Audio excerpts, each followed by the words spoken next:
Hello students, welcome back. In this video, we will talk about the First World War and the Russian Empire.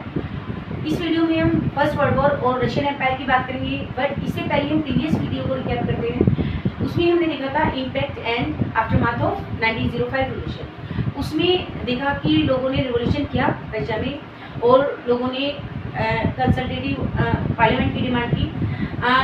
राजा जो था उसने situation को देखते हुए एक कंसल्टेटिव पार्लियामेंट बनाई जिसे डूमा कहा जाता था। उसके बाद जो फर्स्ट डूमा थी उसने with in 75 days he dissolve कर दी थी। आफ्टर दैट सेकेंड डूमा बनी, सेकेंड डूमा को उसने ऐसे किया। फिर थर्ड डूमा बनाई गई। थर्ड डूमा में उसने अपने जो कंजर्वेटिव्स थे उन्हें पैक किया हुआ था, उन्हें रखा और बाकी जो लोग थे उन्हें अलग कर दिया था। इस तरह से धीरे धीरे करके जो राजा था उसने सारी सिचुएशन अपने कंट्रोल में ले ली थी 1905 तक, और फिर उसने अपराइज करता चला गया 1905 से लेकर 1914 तक। लेकिन 1940 में क्या हुआ? 1914 में फर्स्ट वर्ल्ड वॉर हुई। फर्स्ट वर्ल्ड वॉर में चेंजेस देखने के लिए आए। जो 1914 की वॉर थी वो उसमें कौन कौन थे? सेंट्रल पावर थे और एलाइड पावर थे। सेंट्रल पावर में जर्मनी, ऑस्ट्रेलिया, टर्की थे एंड एलाइड पावर में फ्रांस, ब्रिटेन एंड रशिया थे। बाद में इसमें इटली एंड रोमानिया भी आ जाते हैं।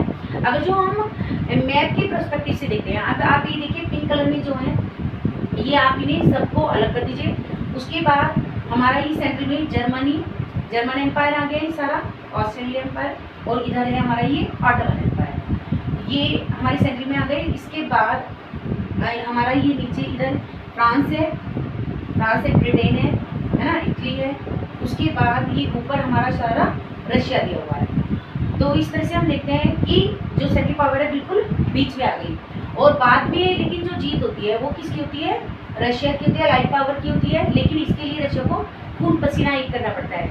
इसका जो ये फर्स्ट वर्ल्ड वॉर है इसका इम्पैक्ट पूरे विश्व पर पड़ता है, यानी कि हमारे इंडिया पर भी पड़ता है। लोगों को फर्स्ट वर्ल्ड वॉर में ले जाया जाता है और उन पर टैक्स इम्पोज किया जाता है, टैक्स इंक्रीज कर दिया जाता है इंडिया में। इस तरह से जो ये वॉर थी 1914 की, इसका इम्पैक्ट यूरोप के outside area as well as inside, यानी कि पूरे विश्व पर इसका इम्पैक्ट पड़ा था। इसीलिए इसे First World War about relation between First World War and Russian Empire. अब देखते हैं हम रशियन एम्पायर में और फर्स्ट वर्ल्ड वॉर में क्या रिलेशन थे, किस तरह से लोगों ने इसमें इनिशिएटिव ली। Initially war was supported, that means tsar was supported. Starting में जब फर्स्ट वर्ल्ड वॉर हुई तो लोगों ने काफ़ी सपोर्ट किया। इट मीन्स जार को सपोर्ट किया, यानी कि जो जार थे वहाँ के जो राजा थे उसे काफ़ी सपोर्ट किया उन्होंने, क्योंकि उस टाइम पर लोगों में एंटी जर्मन सेंटिमेंट्स थे। लोगों को कहना था कि हाँ हम सपोर्ट करेंगे ओवर द पीरियड। लेकिन धीरे धीरे टाइम बीतने के साथ क्या हुआ? Support of jar went down. जो जार को लोग सपोर्ट कर रहे थे वो उन्होंने कम कर दिया। जैसे there is written in your book also कि सपोर्ट हैज ग्रोन थिन। क्यों? अब इसके क्या कारण थे? What were the reason? Tsar refuse to consult the main parties in Duma. Tsar ने क्या किया था? उसने जो डूमा थी, जो कंसल्टेटिव पार्टीज थी, पार्लियामेंट थी, उससे क्या कंसल्ट करना बंद कर दिया था। वो उनसे कोई भी एक कंसल्ट नहीं करता था, कोई भी सलाह नहीं लेता था, अपने आप करता रहता था। इसलिए लोग उससे काफ़ी उसके अगेंस्ट हो गए थे, क्योंकि स्टार्टिंग में लोगों में क्या थे? एंटी जर्मन सेंटिमेंट्स थे। उनका एक सिटी था सेंट पीटर्सबर्ग, उसका नेम उन्होंने पेट्रोगार्ड कर दिया था, क्योंकि जो सेंट पीटर्सबर्ग है जर्मन के ही नाम पर है, तो इसलिए उन्होंने बदल दिया था उसका नाम। यानी कि इतने हाई मतलब उस टाइम सेंटिमेंट्स थे। लेकिन उसके बाद क्या हुआ? जब उन्होंने देखा कि जो जार है वो कोई भी मतलब जो कंजर्वेटिव्स है, थर्ड डूमा है, उनसे कोई कंसल्ट ही नहीं करता, कोई सलाह नहीं लेता, कोई एडवाइस नहीं लेता, तो इस तरह से उन्होंने भी सपोर्ट करना बंद कर दिया था। इसके अलावा Rasputin made the autocracy unpopular. अब ये रासपुतिन होते, रासपुतिन के बारे में बताती हूँ।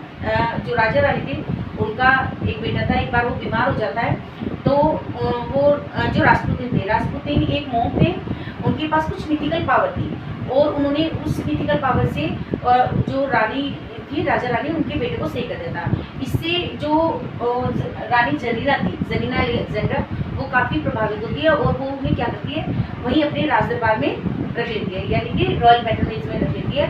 और वो राष्ट्रपति जो थे वो क्या बन जाते हैं? जार के एडवाइजर बन जाते हैं। लेकिन जो जनता थी, जनता को राष्ट्रपति बिल्कुल भी पसंद नहीं थे। वो उनका कहना था जनता का कि वो एक पुअर एडवाइजर है। इस तरह से जो राष्ट्रपुतिन थे उन्होंने क्या कर दिया था, ऑटोक्रेसी को और अनपॉपुलर बनाया था। एक तो ऑटोक्रेसी थी और दूसरे राष्ट्रपुतिन ने उसे अनपॉपुलर कर दिया था। जार जो थे मोंक थे, वो was the advisor of tsar. इस तरह से वो जार के एडवाइजर बने। और जो जरीना है, you can see here in picture, Zarina जो है वो जर्मन ओरिजिन थी, यानी कि वो जर्मन की प्रिंसेस थी।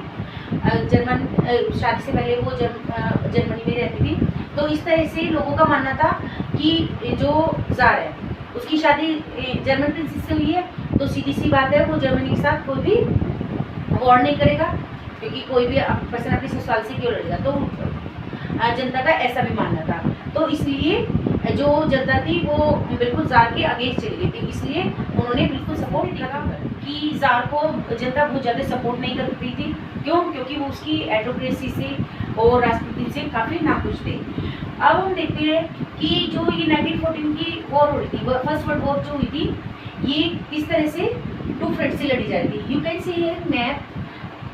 War on eastern front differ from that of western front. अब ये ईस्टर्न फ्रंट पर you can see eastern side and western side in map. तो आप देखेंगे कि जो ये दो वॉर थी, दोनों साइड से जो लड़ी जा रही थी वो डिफर थी, यानी कि किस तरह से डिफर थी। Casualties were more than eastern front as compare to western, यानी कि जो लोग मारे जा रहे थे वो ईस्टर्न साइड ज़्यादा मारे जाते हैं as compare to western side, क्योंकि वेस्टर्न साइड में ट्रेंचेस बनाकर इस तरह से ट्रेंचेस बनाए जाते हैं, गड्ढे बनाए जाते हैं और वहाँ से लड़ाई लड़ी जाती है, यानी कि आमने सामने की लड़ाई होती थी। लेकिन ईस्टर्न साइड में क्या था, लोग सामने से ही लड़ते थे, कोई ऐसा वो नहीं था कि बिल्कुल सीधे मैदान होते थे। तो इस तरह से लोग ईस्टर्न साइड में बहुत ज़्यादा मारे जा रहे थे।